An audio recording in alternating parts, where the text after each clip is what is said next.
Hello, everyone. Welcome to the Let's Talk It Out platform. I'm Al Cliffshos, aka Trey Busy, and you are listening to the seventh episode of the Shine a Light on a Toxic Relationships podcast. This podcast is hosted and led by published author and certified life coach Celicia Shan. Celicia, how you doing tonight? Hey Alec, I'm doing great. It's been a long day. I've been outside having a picnic with my son, and I'm ready to go to bed after I drop this bomb episode. Well, nobody invited me out on a picnic, so I guess your day was probably better than mine. Most Um, likely. yeah. Well, I'm not going to stay in your way. You can go ahead and hit us with this episode tonight. Episode 7. If you don't want you, why do you expect someone else to want you? So, we spent a lot of time shining the light on toxic relationship with parents, friends, and dabbled a little bit with partners, right? But as you know, all of those different topics can have a lot to unpack within them. But let's not forget the most important relationship to have is the one with yourself. Cliche, I know you hear it a lot, but honestly, trust it. So let me tell you a little bit about me. I used to be the type to morph into my man and my friends, a straight chameleon. Oh, you smoke? Oh, I smoke too. Oh, you drink? Oh, I drink too. Oh, you twerk? Oh, yeah, girl, I twerk too. Just morphing like a damn Power Ranger. I wanted to people please and be liked so bad that I just went along with the path that had the least resistance to be more likable. I wanted everyone I met to like me, and if they didn't like me, I was hurt. Like I took it personal and wanted to change so that they could. So I remember one time I proclaimed to the universe that I don't want a man that smoked weed and did an entire prayer and meditation to solidify what I did not want to attract, right? Obviously, that's telling the universe what I want to attract. But, anyways, the very next day, I went on a date. The very next day. The date was cool and I had a lot of fun. I really liked the guy. Like he had me laughing the entire date. And girls like women like men who can make them laugh. But by the end of the date, he asked me if I wanted to do a nightcap and smoke by the lake. So I thought about it and I thought about the long prayer and the manifestation that I did the night before and how I knew for a fact a man who smoked wasn't who I wanted to marry. Like, not at all. And then I was like, hell yeah. And just completely threw Sierra's prayer out the damn window. Right? And this ended up being one of my worst and painful relationships. And it wasn't anyone's fault but my damn own. It was my own fault. See, I was being tested by the universe to see if I really meant what I said. And I instantly failed. Like, not even 24 hours later. But why is that we do this? Why do we morph into other people just to be liked? Is it because we really haven't truly discovered ourselves? And then we become chronic people pleaser. So if my story resonates with you, my little example of when I morphed, 9 times out of 10, you were raised in strict households where your primary caregiver held high standards for you. Not only were the standards high, you were punished severely for making a mistake. Like the first time you tried to wash dishes and you didn't get them all the way clean. And instead of your caregiver saying, oh, that's okay, honey. Next time we just wash it over and next time you'll get better. You'll get better and better the more you do it. And your caregiver was like, oh, look at this, look at that. You didn't get the plates clean. Oh my God, you suck at doing dishes. And it was your first time, Just an example, sometimes mistakes aren't always bad. So these punishments can be physical or emotional, but either way, they left an impact and they made you develop a negative relationship with imperfection. And you internalize imperfection with you not being good enough, right? So you grow up and you manifest into a people pleaser. Does that sound about right? Let me know if you have another opinion. But that's usually how you grow up to become a people pleaser. But anywho, however your cookie crumbles or however you've been crumbled, it doesn't give you the right to accept yourself as a people pleaser and not discover your true worth. You see, women who are people pleasers will allow their man to disrespect them and hold them at low value, and they allow it. And they will allow their friends to pressure them into doing things that they don't want to do and not stand up for themselves. And men that are people pleasers will stay with manipulative women who castrate them, fighting to please and prove their manhood. And they keep toxic friendships around who they know won't help them elevate. So it's detrimental all around, right? The whole purpose of shining a light on toxic relationships and discovering self love goes deeper than just what you see in the mainstream. People are just throwing around the word because it's sexy right now. And you seem more attractive on the outside when you say you are about self love. It is like you're trying to convince other people that you aren't the toxic partner in the relationship. Your exes were, or your frenemies were, what we talked about last week. So self love is just this word that's being tossed around, and it's kind of looking like losing its value because everyone is using it to come off as this sexy new hot conscious person. But guess what? No matter how much you pretend, and no matter how much you sage, if you are toxic, your life will show up as such. Okay? And what does that look like? No growth. Constantly reliving the same pains and naturally learning from them and walking away better. So the purpose of this is for you to save you. And I'm going to be blunt. Your mama, your therapist, your boyfriend, your grandma, your baby daddy's best friend, Uncle Rupert, will not save you. Okay? YouTube, Instagram, and Facebook won't save you.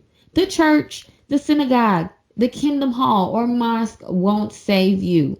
You are the only person that can save yourself. And you do this by putting in the action behind the knowledge of self. Knowing is one part, but the true shift in your energy is in our minds and in our actions that we create after that. That is what will truly shift our world. The church, the synagogue, Kingdom Hall, YouTube, Instagram, they can provide all the information that you want. You can follow your best Instagram guru, your pastor on Facebook, watch Ralph Smart, million Ralph Smart YouTube videos, and all of those is not going to shift you if you don't put any action behind your knowledge. And many people overlook this part. They think just because they know, they're better, but they're not doing anything. They laugh and they think that life is sweet. But trust me, you don't want to end up being that shriveled up old person, wrinkled, on your deathbed with the mind full of shoulda, woulda, couldas. I shoulda, coulda, woulda did this. If I shoulda, coulda, woulda did that. You don't want to be that person living in regretting your life. So the better you get, the better your life gets. That's how it works. The more you learn and you know about yourself, the more attractive you become.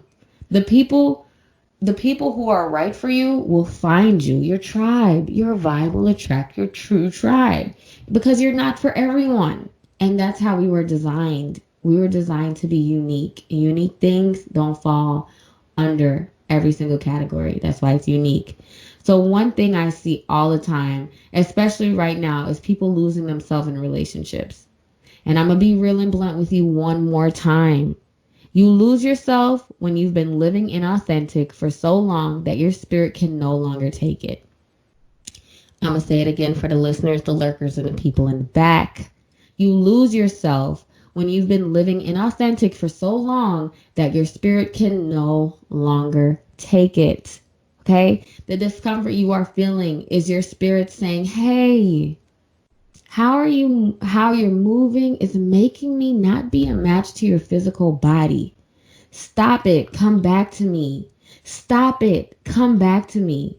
Show me love by doing what you truly love. Listen to your gut. That's me whispering and telling you where to go. Trust me again. Going against your authentic self is telling yourself that you don't love you, but yet you want someone else to love you. What kind of crap is that? If you're throwing out garbage, why do you want to present that to somebody else for them to pick up? We don't want that. If you don't want you, the person that you want is not going to want you either. And even though they might be in a relationship with you, you will still feel unwanted because you haven't chose yourself yet. So that's really the core. So show me some love by doing what you truly love. So some take this discomfort, right? Because a lot of times we are connected body, mind, and spirit, right? We feel things in our spirit first and foremost. Then it transfers into our body. And then we use our mind to determine what that feeling is telling us, right?